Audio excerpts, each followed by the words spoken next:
Hey everyone, welcome back to the channel. Just want to do another update. I'm trying to get a little bit better about posting some more. I know the Camaro, it may be kind of boring because it's been posted on a lot.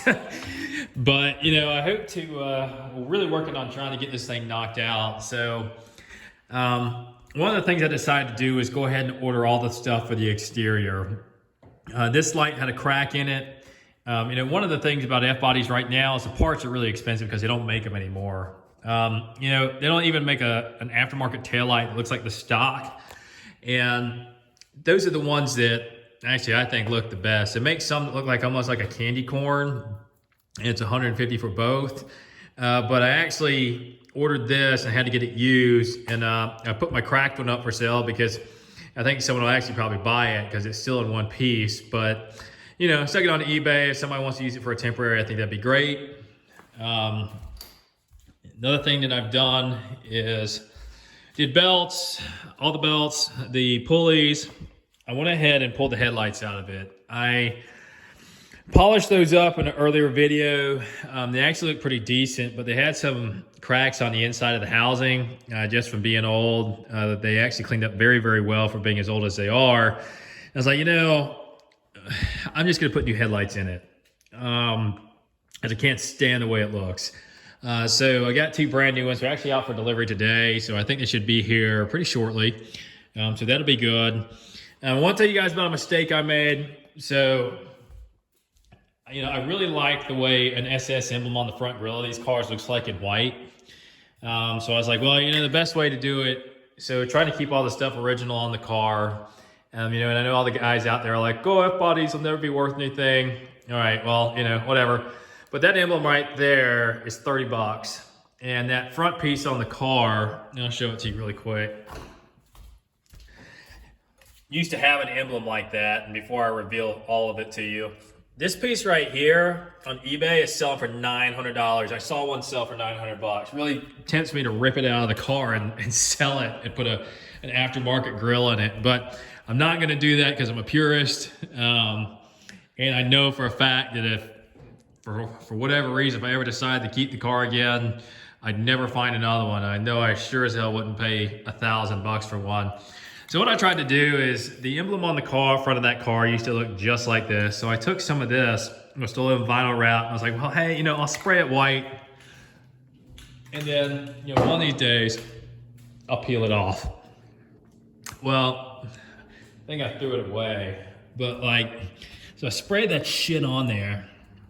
You can see kind of what it did to it. It bubbled it up. And I had like a oh my God moment because I thought that it might bubble up the entire front panel of the car. And I was like, well, great, you know, including the cost of that garbage paint, you know, 11 bucks, and then the SS emblem. I was like, that was a $40 mistake, which I mean, it's not a huge mistake, but like it could have really been a big mistake if it bubbled up the front grille, which it didn't. So what I did is I took some thinner, got all that stuff off of it, a huge pain in the butt. And what I did is I ordered two SS emblems off of eBay, took the measurements, and I can send you the link to the ones I ordered. And the car is looking much better now. So I put an SS emblem off a 69 Chevelle. It would be a fender badge and put it on the front of the car. And I'll do a video once it's rolled out. I got all the lights in it and everything. But as you can tell, I mean, that looks 20 times better. It's an actual emblem. It's just 3M'd on there, so you can actually pull it off. And, you know, they still sell the repops of these for 36 bucks or 26 bucks. So if I ever decide to put it back to stock, I can just order one of those and stick it back on there. So it's a win-win. The front of them looks really good with the white SS. One of the things that I'm thinking about doing too, we still gotta go through the compressor.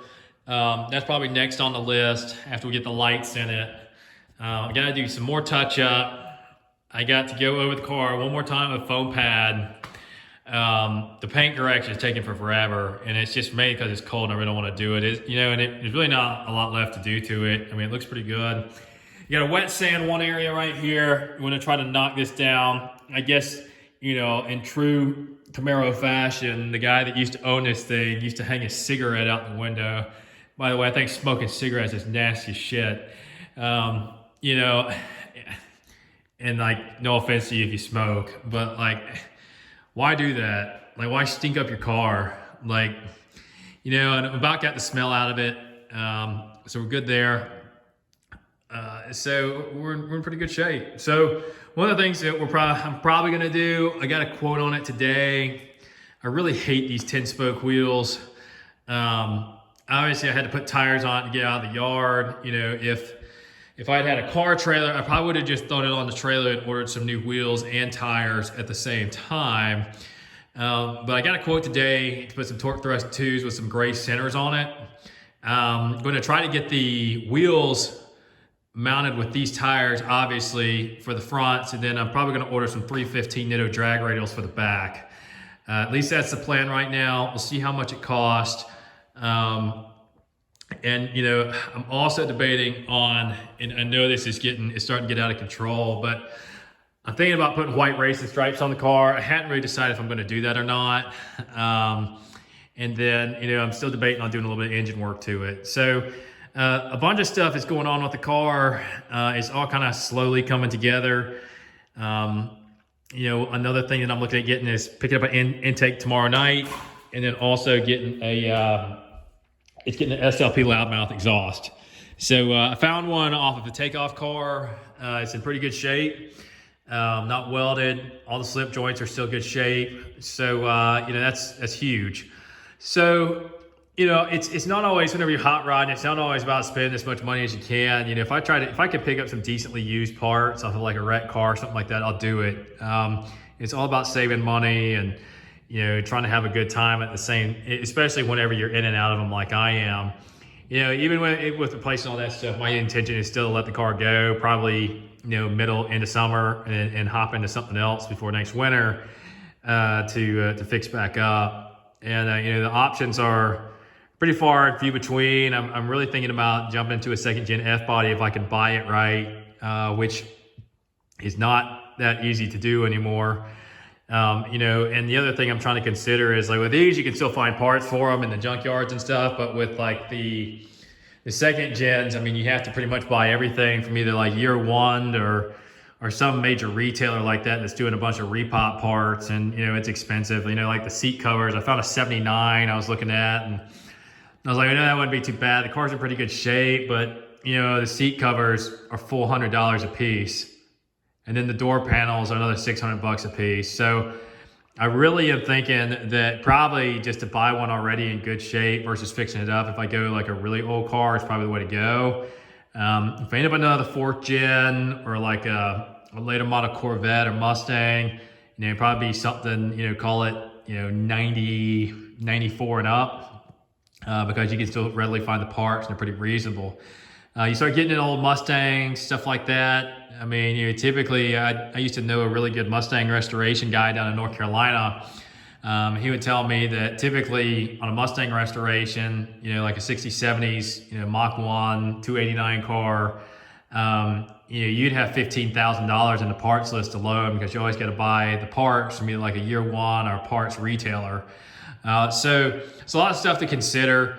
You know, and I try to do this stuff on a budget. I'm just here to have fun with it. And, you know, that's pretty much it. So the other parts for the car are supposed to show up. I got some more touch-up paint showing up for the car. The Duplicolor pen was a little bit darker than I liked. Only needs a couple spots touched up, and then we should be in really, really good shape.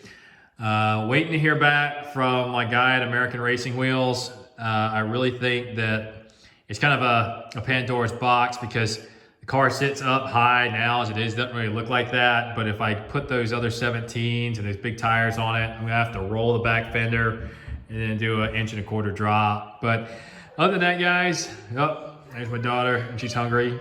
And I got to go feed her. But y'all have a good night, and I'll chat with y'all later. Thanks.